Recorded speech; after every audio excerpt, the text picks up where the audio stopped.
Hello and welcome to another Royal Reviewer live channel episode, and today we are going to be talking about news that the Queen is going to change her plans from normal. Normally the Queen has a very set regimen or calendar that she adheres to, but there has been change this year, or rather there is change coming, and that is of course due to our good old friend COVID, who has changed many things around the world for many people.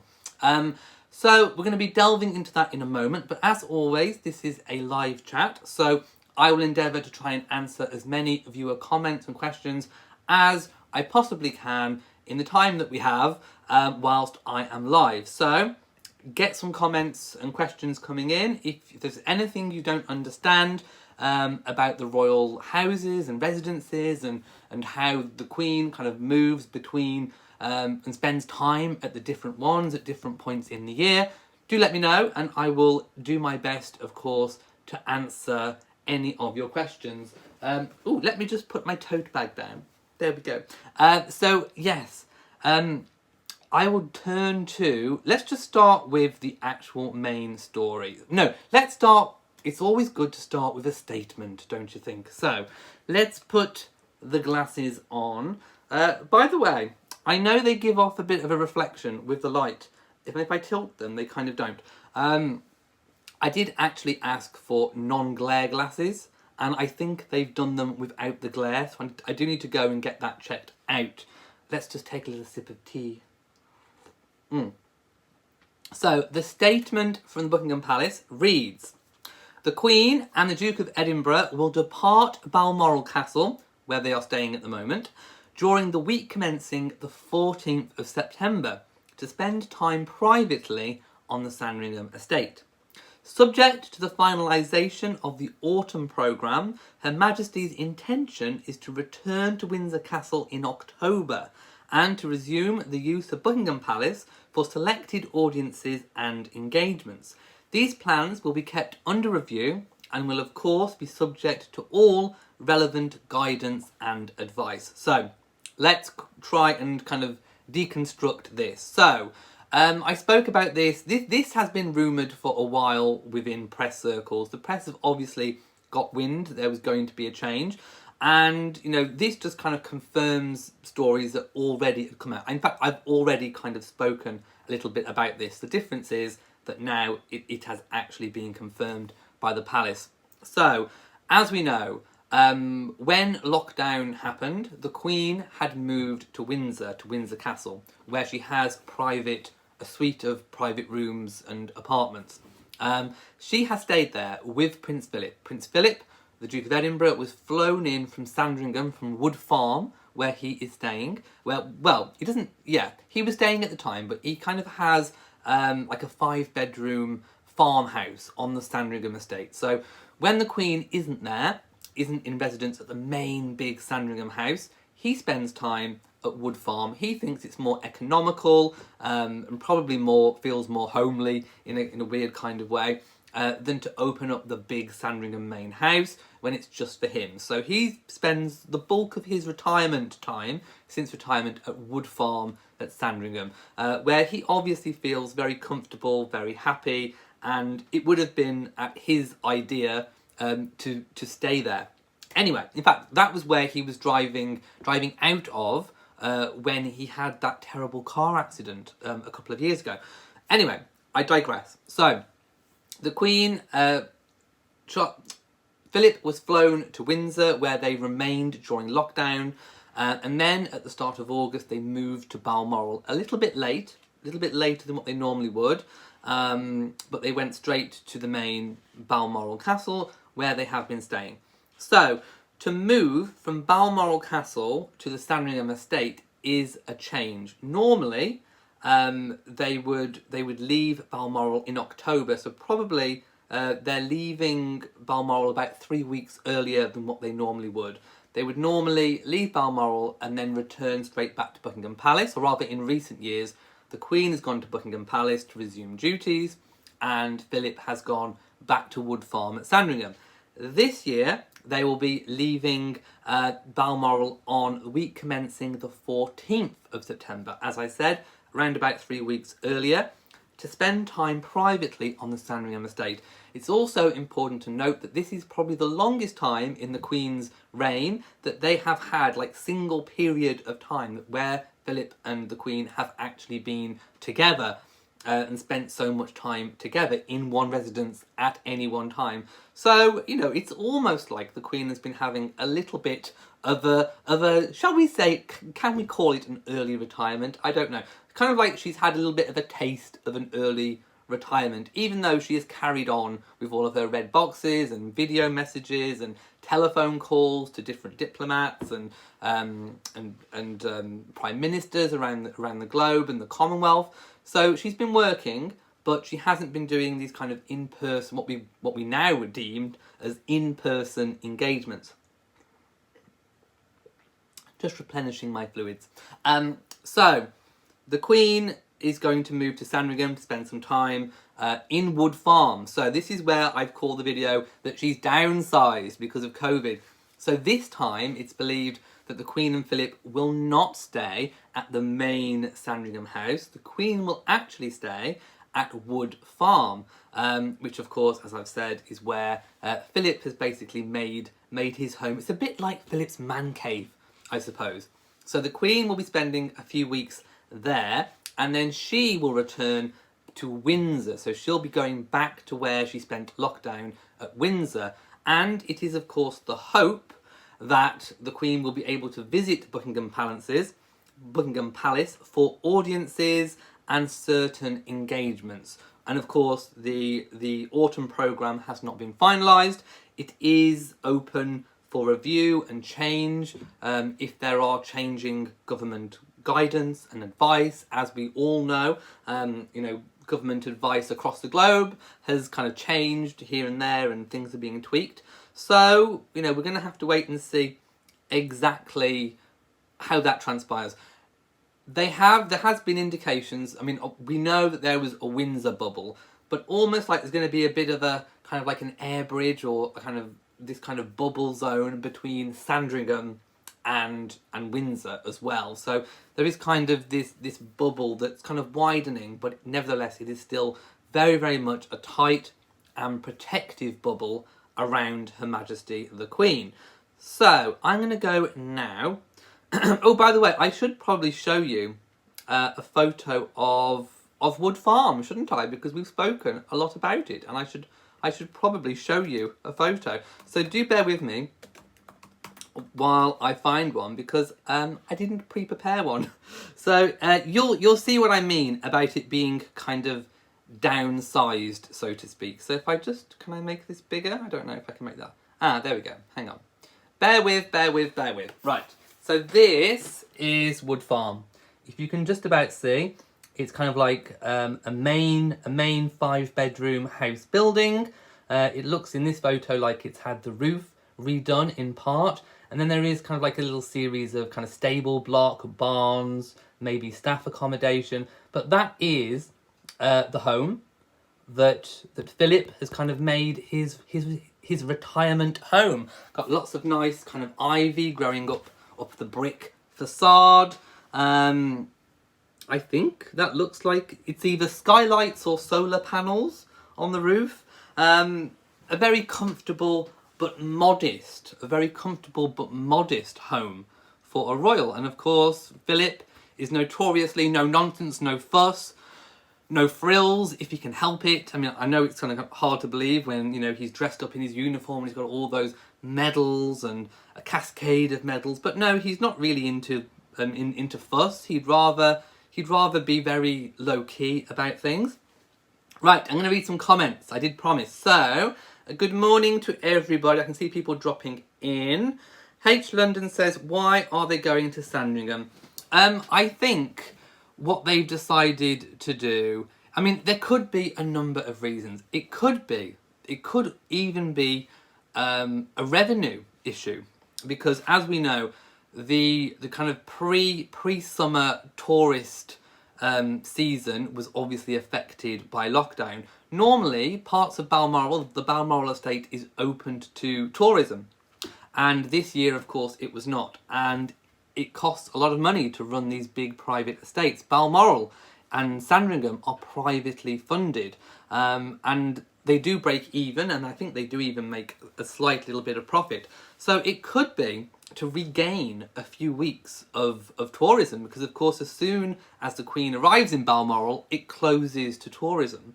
So it could be a decision to open Balmoral up a little bit earlier to get a few weeks back. That's one train of thought that I possibly had. Another train of thought is that Philip might actually be really itching to get back to where he has made his home since retirement, and that the Queen feels that she wants to remain and have as much time with him as possible. Also, as we know, members of the royal family have already been up to see the Queen and Philip at Balmoral at different points in time, so they don't need to open up the big main house at Sandringham for any family visits or that kind of nature. Also, obviously, you know, there is the disruption to normal routine because of COVID. They want to keep the bubbles nice and tight, and if you're in a much bigger property, such as Sandringham, it requires more staff to keep it going, whereas with Wood Farm, you can have a much smaller, closer-knit team. So I think there are a range of options as to why they decided to go to Sandringham, to Wood Farm, a little bit earlier, and then obviously the Queen will be keen to resume, I should say, her duties, her formal duties. MN Hill says, to be honest, many elderly people just like one cosy room with a fireplace, telly, and their hobbies. Well, we know the Queen has her bar fire. We've seen it at Buckingham Palace. Sharona says, dare I ever ask the question? You may dare. Do you think the Queen will ever wear a mask? I'm guessing no. Well, there would be no need for her to wear a mask if she's in a bubble, so no need to wear one, you know, at home. Also, there would be, if she's not going to be doing public engagements until, you know, things have calmed down a lot, or until it's deemed safe to do so, then obviously she wouldn't have to wear one. I think if ever she was in a situation where she was kind of out of that bubble, you know, there's a lot that can be done possibly to prevent the Queen from having to wear one, in terms of making sure that the people that she's going to come into contact with have been tested and all that kind of thing. Social distancing is another really big one. So, and also making sure that other people around the Queen are wearing a mask so that it protects the Queen herself, because as we know, masks are more protective to stop our own particles getting at other people. So there are a range of things that can be done to kind of, you know, prevent the Queen from anyone. Just today, actually, what I should probably do is go and show you a photograph of Camilla, because Camilla has done something a little bit different. I'm just hoping it comes up for me. Wait a second. She was actually wearing a visor today for the first time. And as you know, lots of people have been wearing visors. I mean, I'm not entirely convinced how effective they are with preventing COVID or anything of that nature. Where's the photograph? Where did I see it? I've seen it somewhere. I don't think it's yet out on the main royal page. I've seen it somewhere. Ah, here. So here we see, if I just show you really, really quickly, we can see Camilla. She's actually wearing one of those clear screen visors. I'm hoping you can see. So I think that's the first time I've seen her wearing one. She's actually visiting the Medical Detection Dogs charity, of which she is patron. She actually visited dogs charities with the Queen. Oh, there's another photo here of her wearing it. There we go. And she's wearing a nice daisy brooch as well. So there you go. You can clearly see that she's wearing a visor. But in terms of the Queen wearing a mask, I don't think that's likely. I don't think there would be a need for the Queen to wear one. MN Hill says, I surmise with advanced age, Philip is the same. I have very fond memories of visiting my great nana in her room at my nan's house. I surmise all the royals are the same. Yes, I imagine that as you get older, you like Do you like to be a bit more cosy and comfy? I think I'm like that now, to be quite honest. H. says, oh, now I understand. Thank you. You are more than welcome. Mary West says, I hope the Queen is enjoying this extra time with her husband. Probably the longest time together since 1952. Yes, most definitely. Christine says, I would love to go anywhere. I would love to go anywhere royal as well. Betsy says they're a very intelligent couple. That they are indeed. And MN Hill says, our health minister says visors are less effective, but do provide protection. Well, they must provide something. But I still think the general consensus is that a close-fitting cloth mask is a lot better. H. London says, you are right, visors are not as effective as masks. Yes, medical, detection, dogs, which are very, very important. So a really, really good charity to be highlighting. Shrona says she most probably likes it, so she can talk easily. It is better. I mean, we all know that when we go to the shops and we do all these kinds of things, it is a lot more awkward with a mask on. You get hot. If you wear glasses, they get all steamed up, and if they're not fitted tightly around the nose, and you know, people can't, you know, if you've got people who lip read, for example, especially around certain charities, if you're visiting charities, there may be communication issues and that kind of thing. So it makes sense for Camilla, if she's comfortable wearing one, then it makes sense for her to perhaps wear a visor, especially if other people around her are wearing the masks, because that kind of, you know, protects her. And if I look at the photo, there is a man right next to her that is wearing a mask. So there we go. In another photo, there is a lady who looks like she's close to Camilla, but she is standing kind of socially distanced with a dog. So I think they are taking that into consideration. And of course, any member of the royal family's safety is of the utmost importance. H. London says, any chance that you'll visit Windsor? I would love to see that vlog. Me too. Yes, I really would. That's kind of next. That and Edinburgh are on my next kind of hit list of royal places to go and things to see. Obviously Windsor, because of Windsor Castle and Frogmore and the royal route where the carriages go and the beautiful little town. So there's all that to see.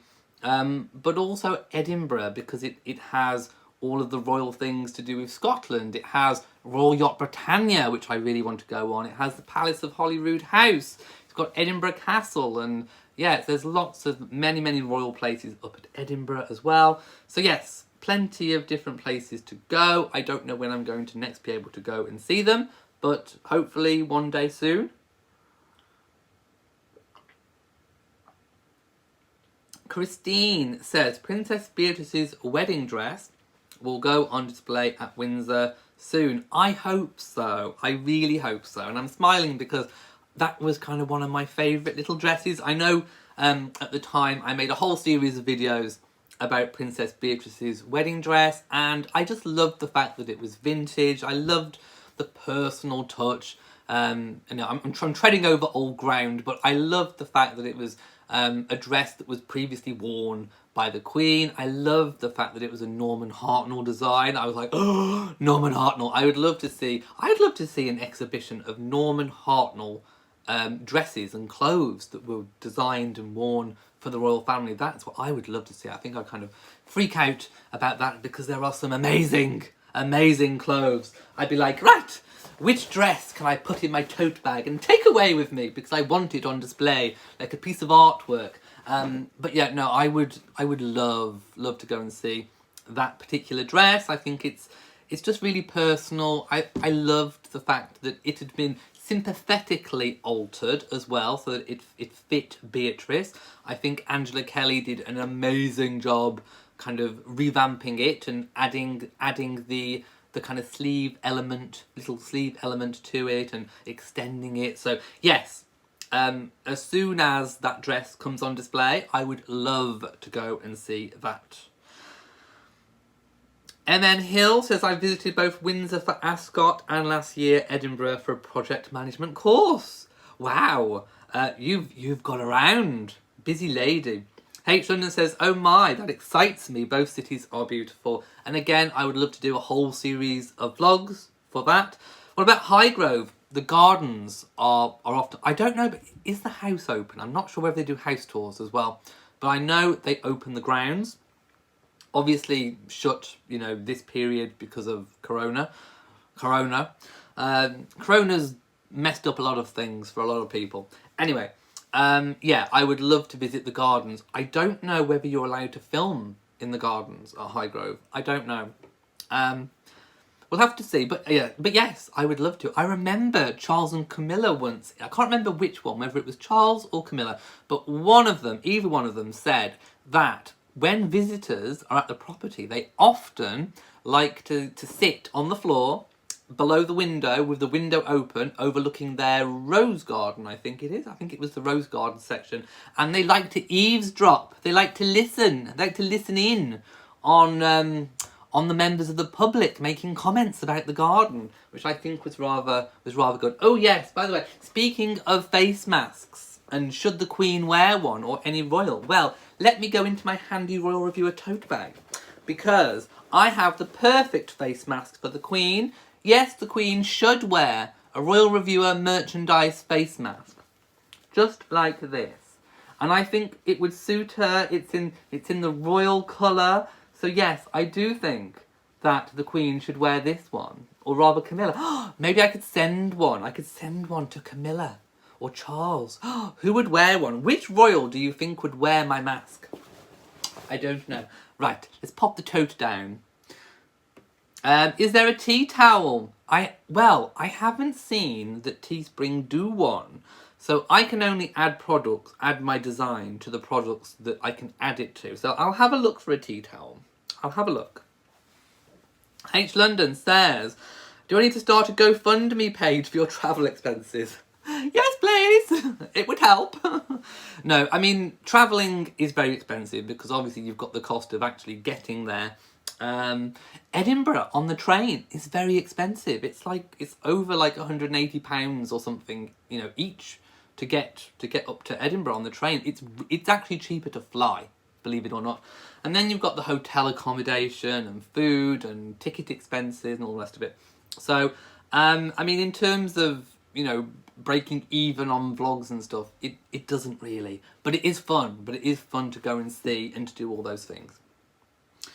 When will I reveal my own designs of clothing for the royals? Well, I mean, I will be adding more pieces of merch. The merch which you've already seen is very much themed around the new Royal Reviewer branding, and it's the channel logo merch. I will add more to the collection, but then after that as well, I will keep obviously this line going. It will always be available. Unless I change the logo or channel, which I don't think I'm going to.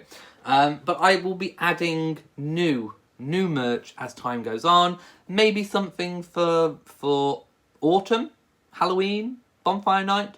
Maybe something for Christmas. And there will be lots more products that I can add to. Becky says she remembers it was Charles that said that. I think you're right, it was. Elise says, yes, send the Queen and Philip royal masks. Would love to see them wearing it. I think they'd look really good. Princess Anne might wear one. Princess Anne. Oh, in a mask. Wow. In my mask, that would be something. That would be a sight to truly behold. Princess Anne in one of my masks. Wow.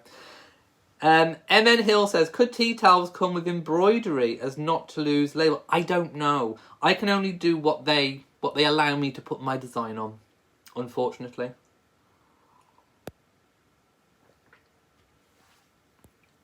But yes, check out the merch store. There are current pieces already available for everyone. The link to the merch store is in the description box below.